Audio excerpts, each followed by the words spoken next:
औद्योगिक क्षेत्र बद्दी के तहत फैक्ट्रियों में मजदूरों का जमकर शोषण हो रहा है।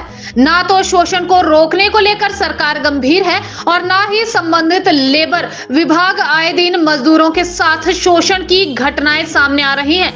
इसी के चलते झाड़माजरी में स्थित यूएसवी फैक्ट्री के मजदूरों ने अपने हितों की रक्षा करने के लिए एक मजदूर संगठन बनाने की कोशिश की, तो कंपनी प्रबंधन द्वारा मजदूर संगठन ना बन पाए। इसी के चलते पहले कंपनी के मजदूरों पर निजी गुंडे बुलाकर उनके ऊपर जानलेवा हमला करवा दिया और उनका पुलिस थाने में एफआईआर भी दर्ज होने तक नहीं दी गई। उसके बाद 23 मजदूरों को बड़ौदा ट्रांसफर इसी वजह से कर दिया गया कि मजदूर एकत्रित होकर अपने हितों को लेकर कोई यूनियन ना बना सके। अब मजदूरों ने अपने हितों की रक्षा के लिए कंपनी प्रबंधन के खिलाफ लेबर कोर्ट का दरवाजा खटखटाया है, जिसको लेकर अब लेबर कोर्ट की ओर से 17 दिसंबर की तारीख दी गई है, जिसमें कंपनी प्रबंधन से संबंधित मैनेजमेंट को बुलाया गया है और दोनों ही पार्टियों को आमने सामने बिठाकर मामले को सुलझाने की कोशिश की जाएगी। लेकिन यहाँ सबसे बड़ा सवाल उठता है कि अगर मजदूरों ने अपने हितों की रक्षा के लिए कोई संगठन बनाने की कोशिश की तो कंपनी प्रबंधन को इससे कोई आपत्ति क्यों हो रही है? आखिर कब तक फैक्ट्री प्रबंधन द्वारा मजदूरों को एक बंधुआ मजदूर की तरह रखकर शोषण किया जाता रहेगा? अब देखना यह होगा कि इस पूरे मामले पर लेबर कोर्ट की ओर से और पुलिस विभाग की ओर से कंपनी प्रबंधन के खिलाफ क्या कार्रवाई की जाती है। अजीत कुमार यूएसबी में यूनिट 2 झाड़माजरी में काम करता हूँ। बात है तुमको बुलाया गया था उस दिन जिस दिन हमारी गेट मीटिंग थी जी, पर हमने इसके लिए यहाँ पे लेबर ऑफिस और एसएचओ थाना बरोटीवाला में भी इसकी नोटिफिकेशन दी थी कि आज हम मीटिंग करेंगे, पर मीटिंग यहीं पे लेबर ऑफिस में डिसाइड हुआ कि इसको कैंसिल कर रहे हैं हम और आज सभी लोग अपने अपनी ड्यूटी पे जाएंगे। जब लिखित एप्लीकेशन दी थी यहाँ थाने में भी और इसकी परमिशन ली हुई थी हमने। कैसे देखते हैं पुलिस का सहयोग उस दिन तो हमें कंपनी में पता लगा है कि जो पुलिस प्रभारी है वो कंपनी में मौजूद थे, पर उससे कुछ दूरी पर वो गुंडा तत्व भी थे जो बाहर बुलाए गए थे, तो उसकी तरफ से हमें कोई सहयोग नहीं मिला है। हमारे लड़कों की बाइकें तोड़ दी उधर ने कंपनी से 20-30 मीटर पहले ही और उनको ड्यूटी तक नहीं पहुंचने दिया गया और उनकी बाइक के बाद में वो पार्किंग में पहुंच गई। ये पता नहीं लगा वो लड़के हमारे पास आ गए थाना में और वो बाइकें जो है कार पार्किंग में लग गई। मामला यहीं लेबर ऑफिस तक ही रह गया है।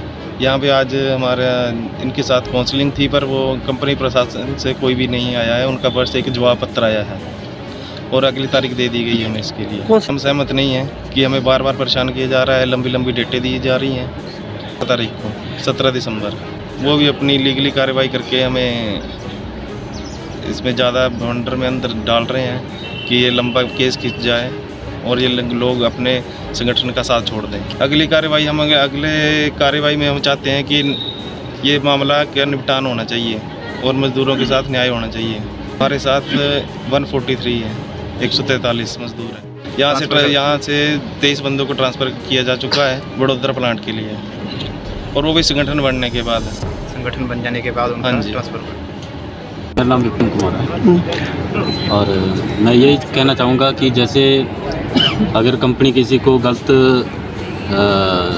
राय दे कि आपका कंपनी में यूनियन बनने के कारण जो आपका ठेका बंद हो जाएगा या बसें बंद हो जाएंगी या कैंटीन बंद हो जाएंगी या यहाँ के लोकल जितने भी निवासी हैं उनको बोलें कि आपके कमरे खाली हो जाएंगे, तो हमारी लड़ाई अपने हक के लिए है। मतलब ऐसा कोई ना सोचे कि ये यूनियन बनने के बाद हमारी बसें बंद कर देंगे या ठेके बंद कर देंगे, यहाँ से कमरा खाली करके कहीं और चले जाएंगे, क्योंकि हिमाचल के लोग हैं, हिमाचल में रहेंगे और यहीं रहेंगे, झाड़माजरी में ही रहेंगे।